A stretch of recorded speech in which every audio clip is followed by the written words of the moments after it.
Merry Christmas, everyone. Today is December 24th, and we're just going to jump right into the video. So, how to be your own best friend, right? So, whenever I talk to people about this concept, everyone always tells me that they are their own biggest enemy, right? So, how do you stop being your own biggest enemy, and how do you learn to be your own best friend?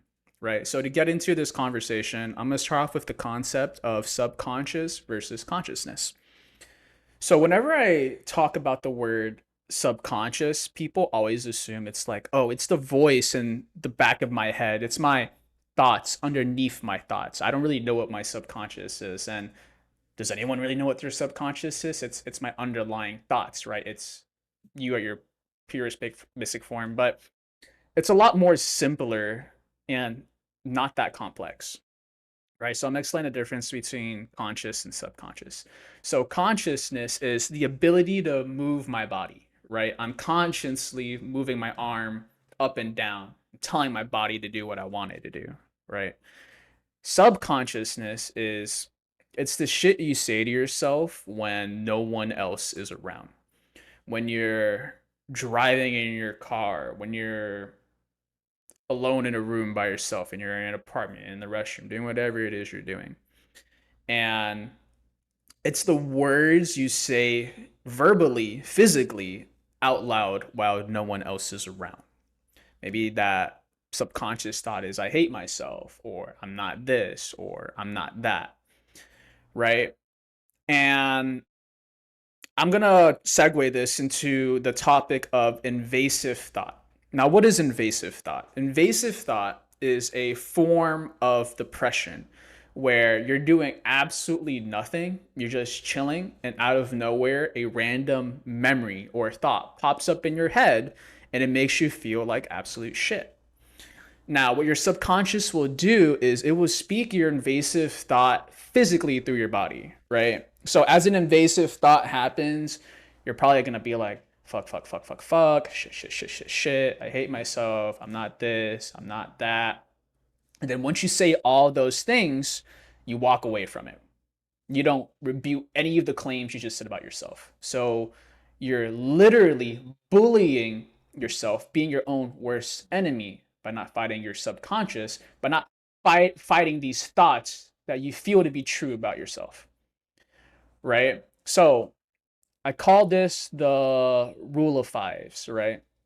And this is a practice. This is a really difficult thing to do, and it took me a long time to get a hang of it, right? But the rule of fives is for every one bad thing you say about yourself, try to say five good things about yourself, right? So, for example, oh, I hate myself. And once you realize that was an invasive thought or your subconscious, you have to say to yourself, wait a second, that's not me. That's my subconscious. These are invasive thoughts, right? Once you say that, you confirm and reaffirm with yourself that that is what you're thinking is not you, right? So that's not me, right? That's not true because of this. I've been doing this to improve. I've been doing XYZ. I love myself. I've been blah blah blah. You have to positively reaffirm yourself, right? Now, for me, in my situation, what I normally do is I just say I love you a bunch of times. Whenever an invasive memory pops up in my head and I feel like shit, I'll just be like, I love you, I love you, I love you, I love you, I love you, I love you, I love you. And I sit there and think about it, and I think to myself, why do I love myself, right? Now, if you're in a situation where you feel like you love nothing about yourself and you feel like you can't combat your subconscious, that's okay. What you do is you accept your reality, right? So be like, it's okay. I am these things. I am a shitty person. Shitty things happen to me, but it's okay because I don't have to stay that way, right?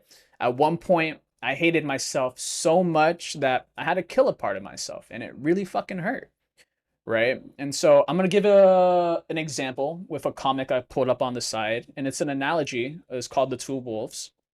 So this is The Two Wolves, where I'm gonna be reading this, and then I'll be explaining it further as I go over through it. So A fight is going on inside of me. It is a terrible fight, and it is between two wolves. One is evil. He is anger, envy, sorrow, regret, greed, arrogance, self pity, guilt, resentment, inferiority, lies, false pride, superiority, and ego. The other is good. He is joy, peace, love, hope, serenity, humility, kindness, benevolence, empathy, generosity, truth, compassion, and faith. The same fight is going on inside of you and every other person too. And the little girl asks, which wolf will win? The one you feed. What does this mean? All right, the one you feed.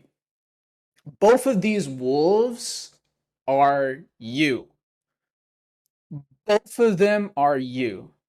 So no matter which one you feed, when either one of those wolves die, it's going to hurt. It's gonna fucking hurt a lot. I hated myself so much. Right, I'm gonna go back to the thing. I hated myself so much because I was this. I was fucking evil. I was angry. I had regret. I self-pitied myself, you know? I resented. It's surrounded by lies. I was so many negative things, right? That this part of me were dying and they're fighting and they're always biting each other, right? If you let these two wolves fight, you will die. If you let these two fight, you will die. So you have to make the decision to save one of them. And when you make the decision to save one of them, it's gonna hurt. But it is okay, right? To love yourself, you're gonna have to fight for yourself. And what is love if you're not gonna fight for your love? And isn't it an easy fight?